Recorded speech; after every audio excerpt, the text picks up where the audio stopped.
everyone, and welcome to Exoconscious Humans YouTube. Please subscribe to and like our channel. You can read more about our community at our Substack, Exoconscious Humans. With a paid $8 subscription, you can join our monthly Exoconscious coaching through our Substack. And all of our bios are available at exoconscioushumans.com. Today is the third of an exciting discussion that we've been undertaking together around the April 8th eclipse and its meanings. We're just honored to have Peter Champoux and his work as a dowser, as an earth energy worker. He'll be talking about his knowledge and how he's focusing on the April 8th eclipse up in the Illinois area, as you can see in the graphic behind him. Yvonne has been a student of Peter's for many years. He's kind of been her master teacher, and now Yvonne's becoming the master, which is really exciting for our Exoconscious group.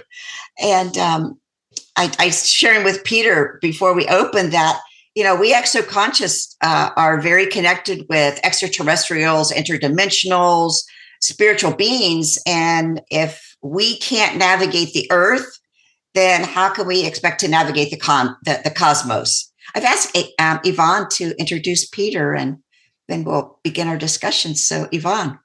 Okay. Hello, everyone. It is my honor to introduce Peter Champoux, whose lifelong wonderment with esoteric masonry, sacred geometry, ley lines, megalithic culture, spirituality, and the earth resulted in a new worldview based on Earth's circular patterns.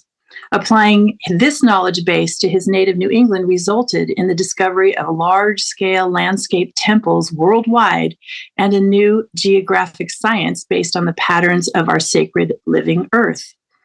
Applying this spiritual knowledge to our material world, he feels, offers us ways to heal collective trauma and interact harmoniously with our living Earth as a co-creative galactic consciousness. The author of 3 books on his discoveries, Gaia Matrix, Arc of Antero, and Moon Rivers, he is presently completing Dead Ley Lines with his Encyclopedia of Earth Rings, awaiting future attention. So welcome, Peter. Oh, Yvonne, thank you. Well, that was Peter's words. Yeah. that was great. Woo. Since some people that are listening to this, Peter may or may not know a lot about sacred geometry and ley lines. So either prior to your sharing of the Eclipse X or during the sharing, will you just give us some defined terms as you go along so people can keep up with you? I'll try my best. Okay, good. Yeah, thank you. Thank you, Yvonne, for that introduction. And I consider Yvonne more a collaborator than a student. We're both learning in this, and it's an elephant in a darkened room. We know it's there, but what is it, and how do we deal with it?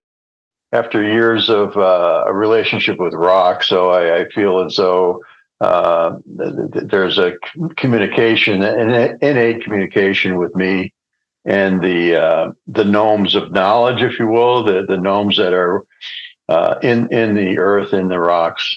So Dr. Rudolf Steiner talks about how whenever you split a rock open, a gnome of knowledge pops out. So, working as a stonemason for many years, I got the blessings of those gnomes and this information, I think, because kind of came out of nowhere.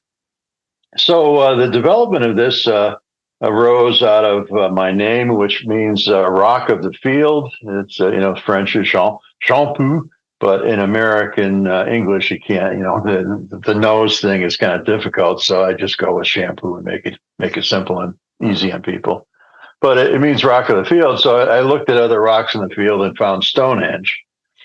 Okay, what is this? What is the megalithic culture?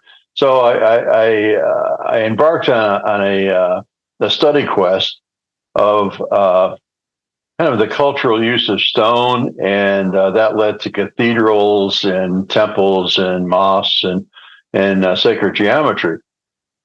after studying that, I said, well, everything's in fractal relationships, so there must be landscape geometries involved. So I started to look at landscape forms and tracing ley lines. The ley lines are something that were found in England rediscovered in England in the late 1800s by Alfred Watkins, who was a traveling salesman.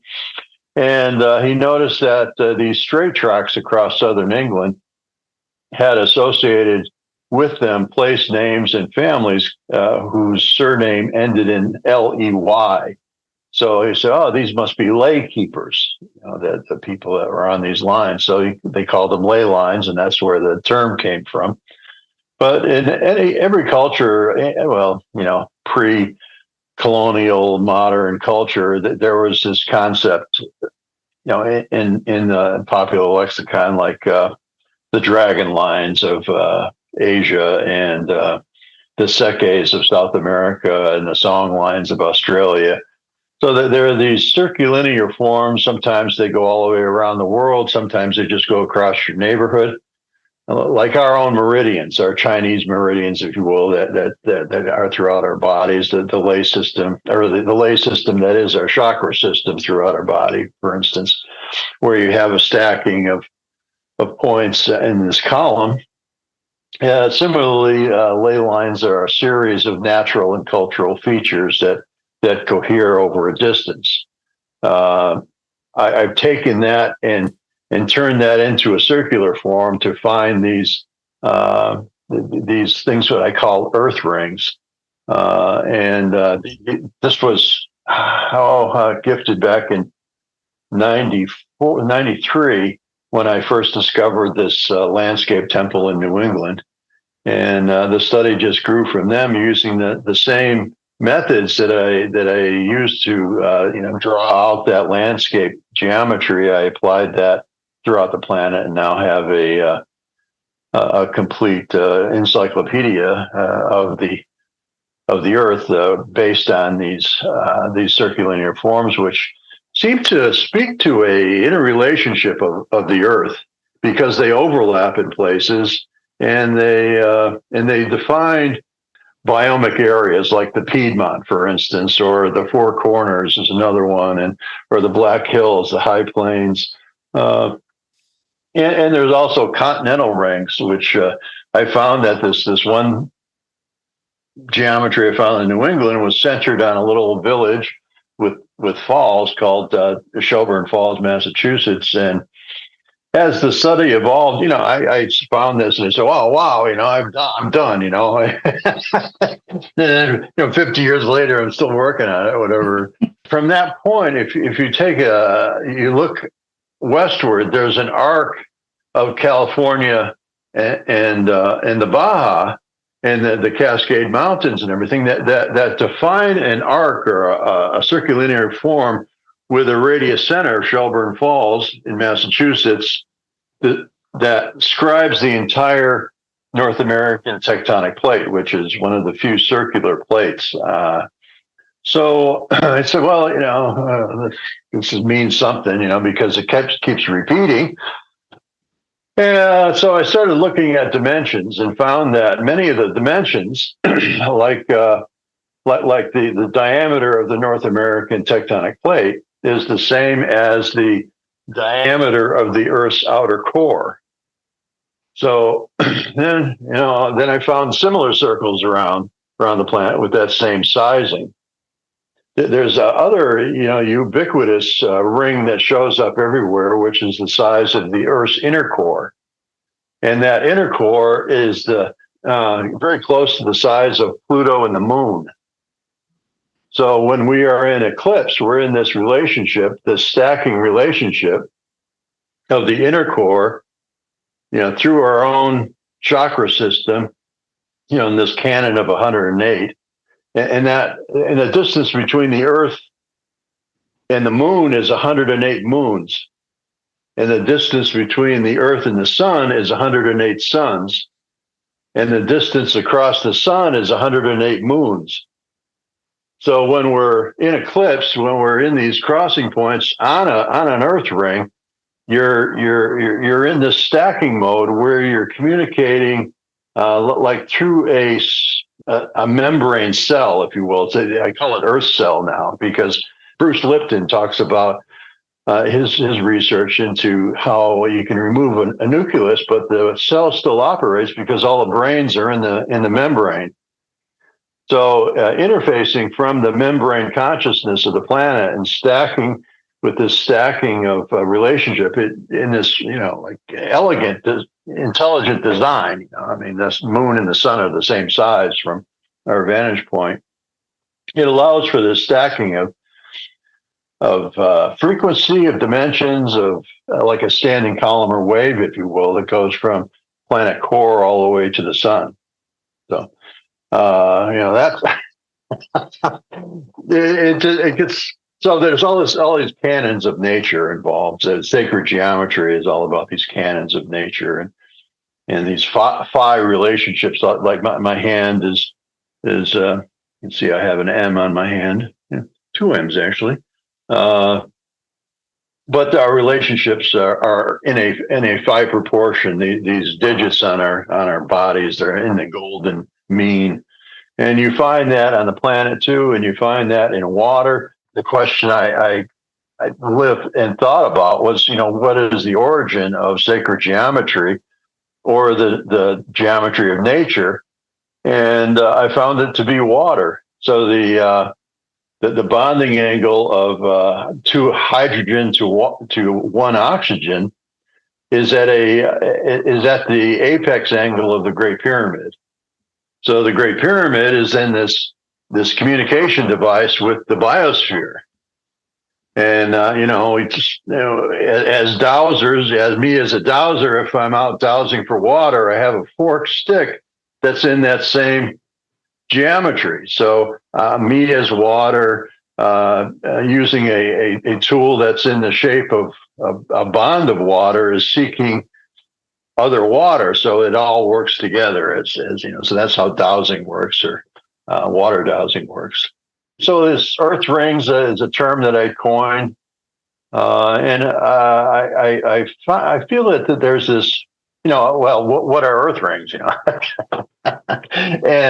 I've been in communication and collaboration with people. This all grew out of just conversations and people suggesting, well, what about my place, or what about this place? And so I'd look at that, and it would keep growing, and the data would keep growing. But this one fella, Nick Nelson, he was a tour guide over at the Oregon Vortex, and he found a dowser, a consummate dowser, and he found that there was rings, a certain pattern of rings associated with this Earth energy vortex there. And I was looking at that diagram he made, and I realized it's the same diagram as what the USGS presented as the interior of the planet. And so I started looking at that pattern. I found it in Stonehenge. I found it, it's everywhere, and it's even in the human eye. So the white, the mantle that's the mantle of the planet, and the core is our iris, and our pupil is the inner core. I started looking at planetary structures, other planetaries, how the sun is related to the orbits, and that same pattern was implicit. Then I just recently, last October, there was a big gamma ray burst, the biggest ever recorded, and all the astrophysicists trained their telescopes on this one point where it was coming out of, I think it was coming out of the galactic core. And the radiance that created was the same geometry. You can see in the back of my head, there's this enneagram, a 9-pointed star, 9-pointed geometry, polygon. That is the geometry of this Einstein ring. It's called, it's Einstein ring is what's created by gravity. So these are gravity wells, if you will. So these Earth rings are gravity wells with a center point, and the center point is usually a pluton, and a pluton is an uplift of a geologic structure that's pushing its way up through the ground. So you find at the center of a lot of these rings, these plutons, like Shiprock, New Mexico, and Pilot Mountain, North Carolina, and Shelburne Falls, Massachusetts, too. That suggests that there's this conduit that goes into the Earth like an Earth. In the case of it's a fractal cell, if you will, and a cell membrane has over it all these integral membrane proteins that penetrate the membrane and go down and communicate with the interior of the cell and exchange information between terrestrial and celestial, in this case, or inner and outer biology of the cell, to transmit whatever is needed to keep the body function or to keep the cosmos functioning, or the planet functioning. It's my proposal that interfacing with these Earth rings, that we can be better Earth stewards, if you will. And often associated with these center points are classic traditional sacred sites for the native peoples. And you go around the planet, you find the same thing. So what I believe what was happening is that the ceremonies and the active ritual at these places was an act of world maintenance.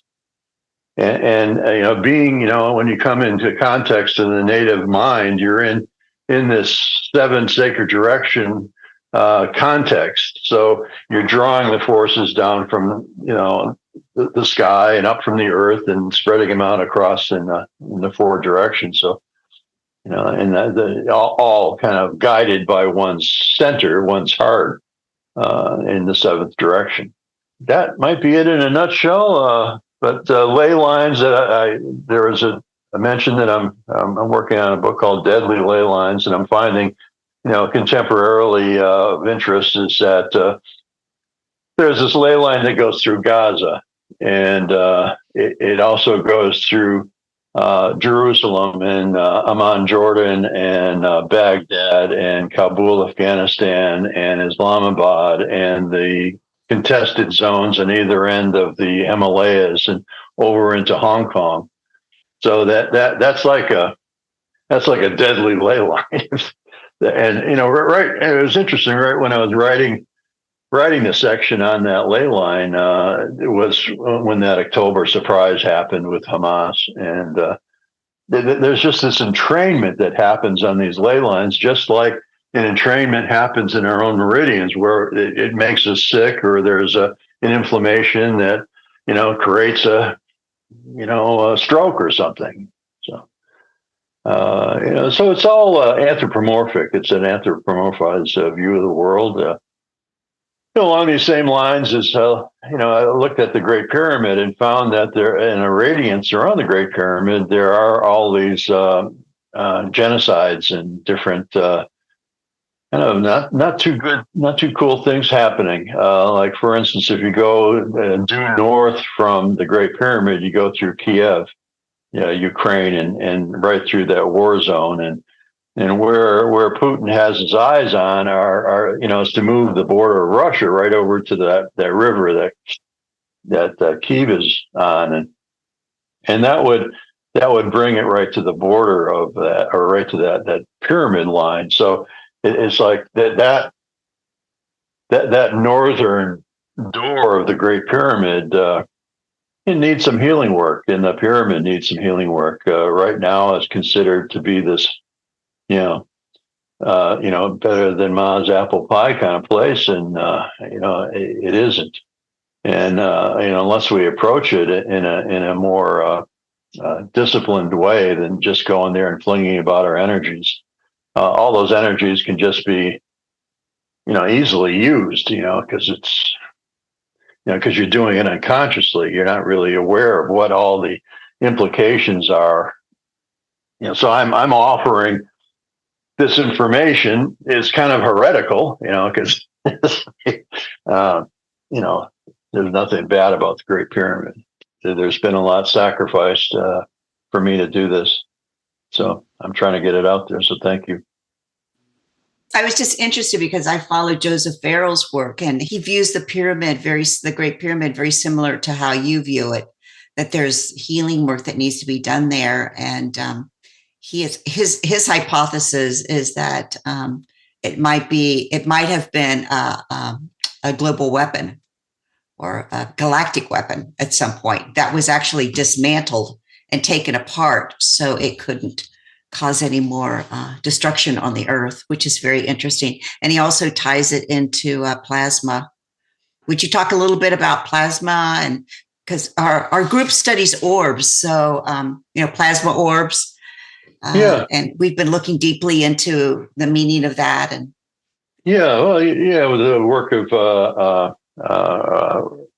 Rory Duff and these cycles, this astrophysics cycle of concentrations of plasma. It's really feeds the planet. I think there's a increase. I know from, maybe it's the EPA, Clean Air Protection Act or something. But I know when I was a kid, the sun was orange. That could have been from pollution. But now, I mean, the sun is just a different animal altogether. It's like this platinum white and something else. So I think, there's an increase of plasma, and I believe there's an increase. These are conduits for plasma, and us as plasma beings, we can act as conduits in ceremony and prayer, at these sites to ground this planet, ground this plasma, so that the Earth doesn't have to go through these periodic,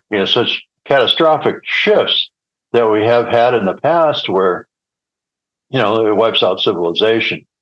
So I think by us being able to figure out a way to manage plasma and electromagnetism of our own spirits, we can manage this spaceship Earth, and so that we can continue flying it as a civilization. And any planet that allows life, that permits life to exist on it, has to be as dynamic as the Earth.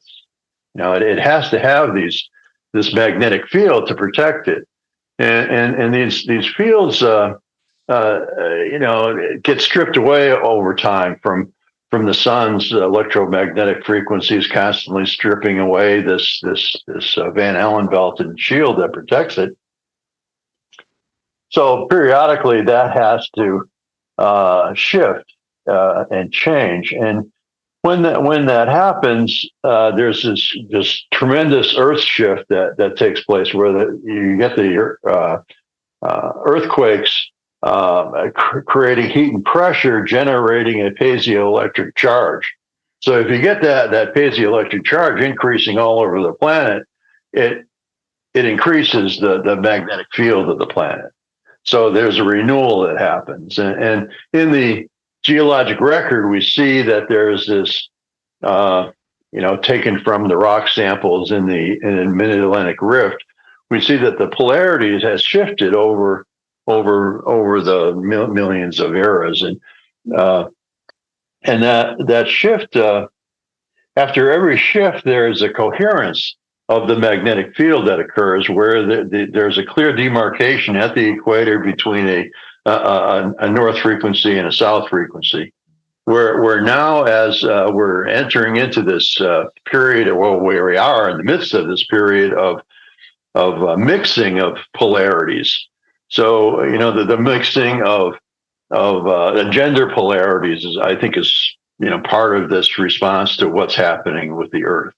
This mixing is showing up in that the North magnetic pole is racing across the Arctic towards Russia at 40 miles or 40 kilometers a year. And before, it was just would hover around and move around in the Northwest Territories, between Greenland and the Northwest Territories, for hundreds of thousands of years. Well, not 20,000 years. I'm sorry, getting my numbers mixed up. But and there's also this Mid-Atlantic anomaly that's showing up, So we have a new pole that's showing up there, and then another new pole over off the coast of south coast of India in the Indian Ocean. So that's the south.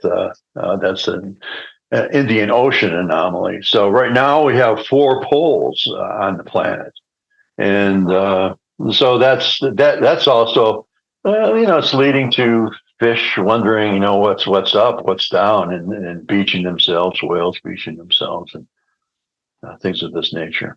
So, but the plasma, there's this thing called the moon that goes around and around. In the new moon cycle, it's out beyond our magnetosphere collecting plasma. And then when it comes into the full moon, there's this feedback of plasma. So that the moon, you can't be on the moon when there's a full moon because there's so much static electricity that the sand, the moon dust just it comes off the ground, the moon surface, and the electronic equipment kind of fries up, from what I understand. So you have this feedback of plasma that occurs every full moon, creating lunatics, creating births, creating deaths. So whenever you get this increase, there's this kind of like a dynamic tension that propagates change. So the orbs, the Bigfoot. I think that I've heard that Bigfoot often come out at full moon. Mostly, that's where their time to howl, and so that's the time when you have all this plasma, and it makes sense that they may be plasma beings because they're also associated with plasma orbs and such, and so that's how they part of their diet is plasma. Let's put it that way. How do you, as a professional in your field, deal with geoengineering, especially CERN and electromagnetics, and CERN and satellites, and HARP, chemtrails? I mean, all of those are affecting your work. Yes, they do, but it's kind of like this is a trump card that you can override those things. Cool. Because you're working with creative forces rather than destructive forces, and so you're creating more coherence instead of less. To do this kind of work of geoengineering, like spiritual geography and spiritual transformation of the earth, you need people like Yvonne who are connected with the ultra dimensionals, the devas, the fairies, the ancestors, the spirit of the land, and things like that, because we can't do this ourselves. We're just third dimensional interfaces. And then there's this stacking of interdimensional helpers that are really psyched to come and play and help, and they'll work. Devas or elementals will work with. They're kind of neutral. Whoever asks them to help, they'll help. I've been in collaboration with Yvonne and helping bring water back to California in the West. I looked at her place in Sacramento, and then I followed up with that by doing a study of California, finding all the various earth rings. And so we asked the Undines, the water spirits, and the sylphs to generate some atmospheric rivers to bring water to California, to fill up the reservoirs and increase the snowpack and fill up the ground with no harm, please, no harm to anyone. And that was in October we did this, and by December there was a 16-foot snowpack on top of the mountains. The reservoirs were almost full. by the end of the season, and they are now all full and just about ready to top off over the flowway. So, mission complete. It really, really am in a state of gratitude for all the help we had in making that happen. Because our food supply is dependent on it. It's kind of hard. It's just a coincidence that this happened right after we did this. But it's real. It's real. It's real. And I would like the power companies to give me 0.0% of their profits that they made from all that water. Not to mention the insurance companies and all the money they saved not having to pay out for the wildfires. Yeah, that happened too. So that was another piece of all this was, I'm looking at these earth rings around California, and one of the points of the geometry is Black Rock Desert, where the Burning Man festival happens. Oh, yeah. So I started, thinking about that, and for the past 20 years, they've been doing this fire ritual at the hottest time of the year. Which usually fire rituals are done, wintertime or spring or something like that to get the forces of nature going. But so they're doing this sacrificial human thing. Burning Man was a human sacrifice tool. And they're celebrating. So there's all these salamanders, all these fire beings being honored and celebrated in the heat of this desert. And throughout that 20 years, there was getting to be more and more of a drought, more and more fires, less and less rain, and this type of thing. And it's like, well, this we got to do something about it. So, right in.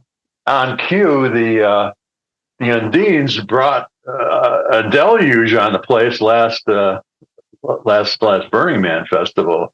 So thank you Peter for bringing all this forward in the way that you do, and I'd like to just tie this into what really caught my heart and my attention when I first came across this ring that's behind Peter right here that he wrote about in a online magazine called New Observations. And so from what I could gather, what he was sharing in this article was that earth energy affects human consciousness.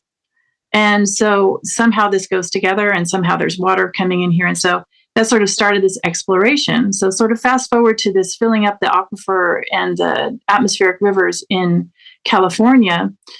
Peter and I had shared information, and he came up with these very elegant, California earth rings, and it was tied into these, a beautiful, elegant earth, flow that was happening. Me being me, we need permission. We need to work in harmony with, all the things that Peter was mentioning and do no harm. And because he did share that someone did work with him to bring water to Southern California, and boy, did it come for 6 weeks, and lots of damage and just flooding. So I learned from that, going, wow, I really need to be very careful about what's being asked for. So the whole impetus for me to begin to look at the drought in a way that made sense was this repatriation of the artifacts from Wounded Knee from Massachusetts back to North Dakota. And so when I was looking at that energy, I could see this beautiful healing that was going across the land that had a lot to do with healing the ley lines of the grief and the lies and the trauma and the genocide. And then when it got to the mountains outside of California, it just stopped. And I thought, wow, how could we work with the California earth rings to support that cleansing of this energy out to the ocean where it can be returned and neutralized? So we just used the map that Peter gave us, and a few colleagues of mine and I decided to do ceremony. I mean, he very clearly points out where these things are. So all we need to do is just show up and be in harmony and sing and pray and ask to be in alignment. So the repatriation was to be, I think, December 29th, 2022. And so we began ceremony when all this, I had an interview with Peter, I think in October. And maybe we could post that with Peter's permission too, so people could see how this works a little bit better. So we went to Mount Whitney in Southern California, which is the tallest mountain in the continental United States, and just opened up this space to be in connection with Mount Shasta and these other key points in the California landscape, to open up the possibility of assisting this cleansing and this healing, these tears, these wounds, this, that's really kind of clogging up everything that it touches. So that was the request. And the repatriation happened. And 2 days later, the first atmospheric river hit. And it's like Peter's is like, well, we will never know if there's a connection, but we just know that what happened and then this happened. So it's kind of like you just show up and you are present. But that was the whole, there's a purpose to support each other and to support humanity healing and to support the healing of the land and to reconnect the elementals multidimensionally with our consciousness and with our space. And so that's more of my story with this too. And I would not have known any of this had it not been for Peter talking about the repatriation of these artifacts.